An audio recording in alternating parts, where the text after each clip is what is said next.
Okay, so as promised, I have created a terrible essay. The essay that I've created looks incredibly short, doesn't it? But normally, when I receive something that gets very low marks, that I wouldn't consider an essay at all, this is the kind of length of thing that I get. About 300 words. Whereas you're not really doing anybody any justice until you're looking at something in the region of sort of 600 to 800 to 1,000 words and so on. So partly to save labour and partly because by the time we've gone a few sentences into this, it's going to be abundantly clear what the problem is.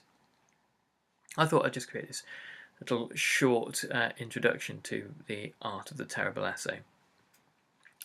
Now, there's a reason why I'm showing you this, and the reason is that if we can reverse engineer what makes an essay terrible, if we can go through something critically and look at it from the way an examiner sees things, then you're going to get an idea as to what works and what doesn't. So our question is, to what extent did imperial rivalries lead to the outbreak of the First World War in 1914? So, firstly, let's look at this here. To what extent?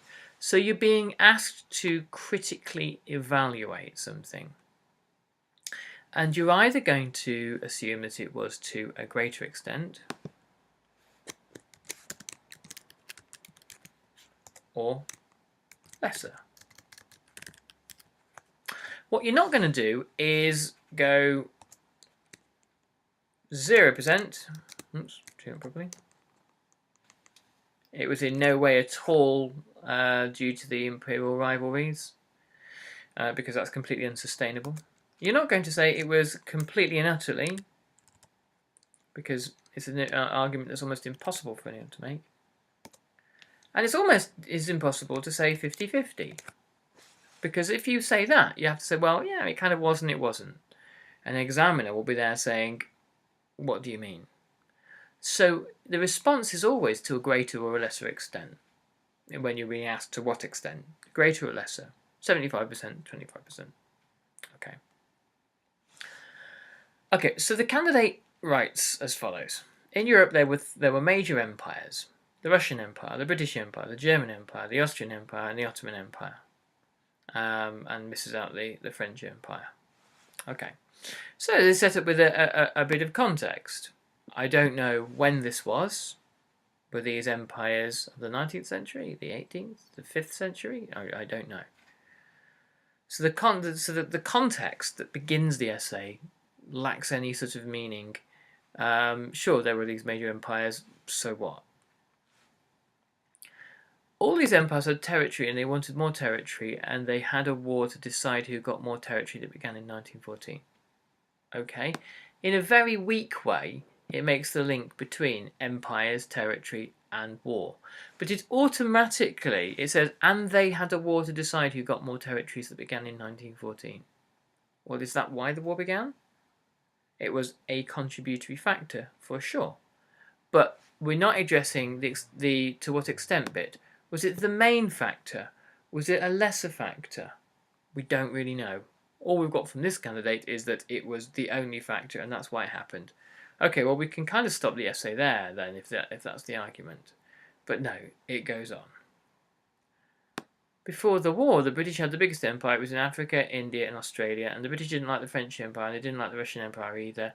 It was on the borders of India, and the Russian Empire threatened the British Empire because it was on the borders of India. So, not only does that sentence not say anything, but it's unwieldy and it goes on. Any sentence where you have to kind of take a breath halfway through to continue saying it, you know it's too long. But after saying all that, before the war, the British had the biggest empire. It was in Africa, India, and Australia, and the British didn't like the French Empire. So what the candidate is doing here is merging several points together. So you could say this would be one point on its own. The next point, even if it's very badly made, would be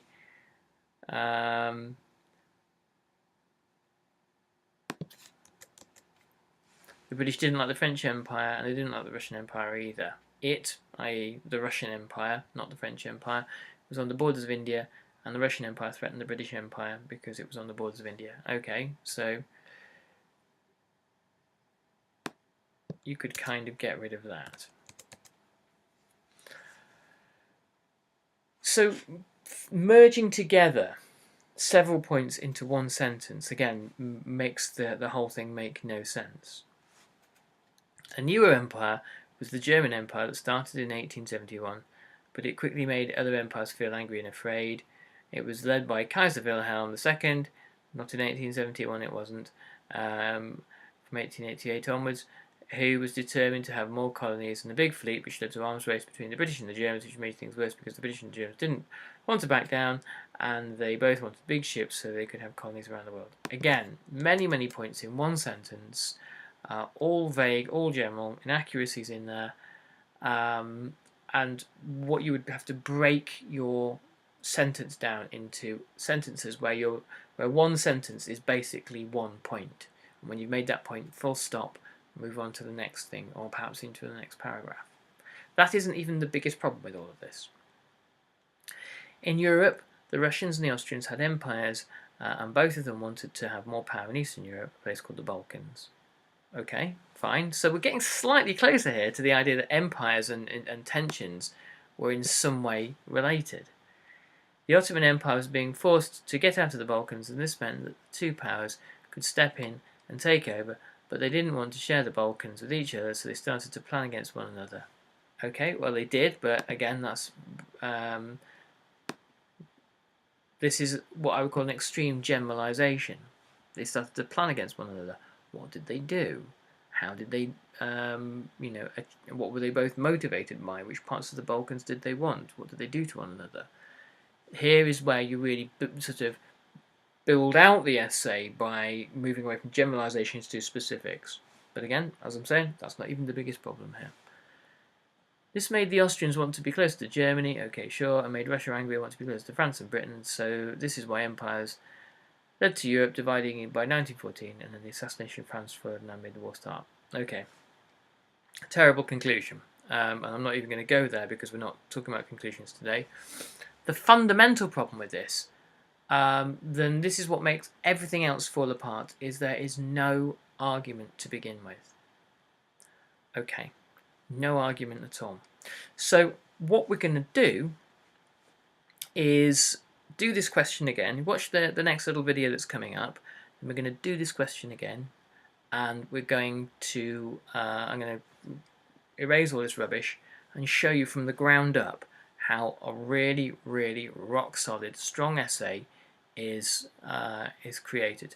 Now, you guys might not be studying this topic area, but that doesn't really matter very much if you're doing the Tudors or if you're doing, I don't know, America in the 20th century. Watch the video and see how the essay is created, because we'll be doing your topic areas at some point in the near future. Anyway, I'm going to catch you on the next video, so I hope this has been useful, and we will reconvene in a moment.